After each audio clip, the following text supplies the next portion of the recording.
এইভাবে কুমড়ো রান্না করলে যারা কুমড়ো খায় না তারাও দ্বিতীয়বার চেয়ে খাবে। কিছুই না, প্রথমে কুমড়োটাকে ভালো করে ধুয়ে নিয়ে একটা ছোট গ্রেটার দিয়ে কুমড়োটাকে ভালো করে গ্রেট করে নেব।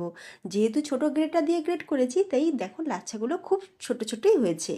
এরপর কুমড়োর মধ্যে দিয়ে দিচ্ছি একটা কুচনো পেঁয়াজ, একটু বেশি পরিমাণে কুচনো কাঁচা লঙ্কা আর ধনেপাতা, স্বাদ অনুযায়ী লবণ দিয়ে দেবো, আর একটু ব্ল্যাক সল্ট বা বিট লবণও দেবো, এতে করে টেস্টটা খুব ভালো হবে।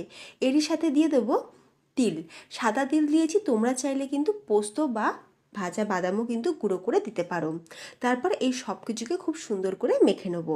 খুব সুন্দর করে মাখা হয়ে গেলে এর মধ্যে দিয়ে দেবো হাফ কাপ পরিমাণে বেসন, তারও হাফ কাপ মানে 1 কাপের 4/1 ভাগ দিয়ে দেবো চালের গুঁড়ো, আর দিয়ে দিচ্ছি হাফ চামচ কালো জিরে।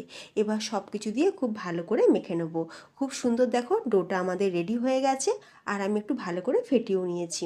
এরপর এগুলোকে মিডিয়াম আঁচে তেল গরম করে সেই তেলের মধ্যে কুমড়োর বড়াগুলোকে দিয়ে মিডিয়াম আঁচে খুব ভালো করে উল্টে পাল্টে লাল লাল করে ভেজে নিতে হবে। গ্যাসের আঁচ কিন্তু জোর করা যাবে না, হাই ফ্লেমে দিয়ে করলে কুমড়ো বড়াগুলোর উপরে কালার চলে আসবে কিন্তু ভেতরটা কাঁচা থেকে যাবে। আবার যদি লো ফ্লেমে করো তাহলে তেল ঢুকে যাবে বড়াগুলোর ভেতরে। তাই মিডিয়াম আছে কুমড়োর বড়াগুলোকে খুব সুন্দর করে ভেজে নিয়েছি। তো তৈরি আমাদের ঝাল ঝাল মিষ্টি কুমড়োর বড়া। দুপুরে গরম ভাতের সাথে হোক বা সন্ধ্যে চায়ের সাথে খেতে কিন্তু দারুণ লাগবে। রেসিপিটা ভালো লাগলে লাইক, শেয়ার আর চ্যানেলটা সাবস্ক্রাইব করে যেতে ভুলো না। টাটা।